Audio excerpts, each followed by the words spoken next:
L-Aġenzija Moody's ikkonfermat ir-rating ta' Malta fil-livell A2 bi prospetti stabbli. Fir-rapport tagħha l-Aġenzija Moody's attribwixxiet dan ir-riżultat ta' tkabbir ekonomiku b'saħħtu ta' Malta li ser ikompli jisseddaq brata aktar maġla minn pajjiżi oħrajn fl-Unjoni Ewropea.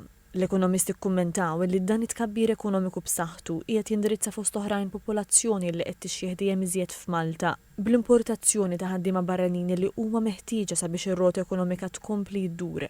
Waqt li rikonoxxew is-sem importanti tal-ħaddiema barranin fl-ekonomija, l-analisti ta' Moody's irrimarkaw li l-ħaddiema barranin qed ikunu ta' sfida l-infrastruttura minħabba id-daqq żgħir ta' Malta. Fir-rapport tagħhom l-ekonomisti ta' Moody's ikkumentaw b'mod pożittiv dwar is-seta fiskali ta' Malta, anke għaliex id-dejn pubbliku huwa kontrollat minkejja li huwa ogħla mill-livelli li kellu l-pajjiż fl-2019. Ikkumentaw dwar l-ekonomija diversifikata tal-pajjiż minkejja d-daqs ta' Malta u qalu li fl-aħħar snin ix-xokkijiet internazzjonali fosthom il-pandemija u t-tensjonijiet ġeopolitiċi ftit li xejn affettwaw it-tkabbir ekonomiku ta' Malta. Hawnhekk l-analisti semmew li fit-tieni kwart ta' din is-sena Malta kellha l-ikbar tkabbir ekonomiku fiż-żona Ewro. L-ekonomisti qed ibassru li din is-sena l-ekonomija Maltija se tkun kibret brata ta' 4%, riżultat ta' suq tax-xogħol b'saħħtu sostnut minn rati baxxi ta' qatt u konsum b'saħħtu. Id-bassir tal-ekonomisti ta' Moody's hu li s-sena d-dieħla l-ekonomija se tikber bi 3.8% u s-sena ta' wara bi 3.5%.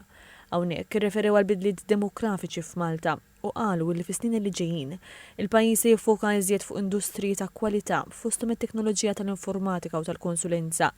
Dwar id-dejn pubbliku, Moody's ikkummentat li għalkemm huwa f'livelli ogħla minn qabel il-pandemija minħabba fost oħrajn is-sussidju fil-prezzijiet tal-enerġija, il-finanzi tal-pajjiż se jibqgħu b'saħħithom għat 3 snin li ġejjin, anke għaliex il-pajjiż qed jimxi mal-miri fiskali tal-Unjoni Ewropea. Fuq id-deficit, l-ekonomisti qed jikkalkulaw li s-sena d-dieħla dan se jinżel għal 3.5% u għal 3.2% s-sena ta' wara. L-Aġenzija Moody's rimarkat ukoll li l-pajjiż jeħtieġ li jkompli jindirizza l-isfidi istituzzjonali fosthom il-korruzzjoni, it-tisħiħ tas-saltna tad-dritt u kontrolli iktar effettivi sabiex jilqgħu l-isfidi kkawżati mill-ħasil tal-flus. L-ekonomisti qalu li biex tkompli ttejjeb ir-rating tagħha, Malta jeħtieġ li fost oħrajn tkompli ttejjeb il-qafas istituzzjonali tagħha billi timplementa policies li jassiguraw l-iżvilupp sostenibbli tal-pajjiż u ssaħħaħ l-isforzi tagħha sabiex tiġġieled il-ħasil tal-flus u l-finanzjament tat-terrorizmu.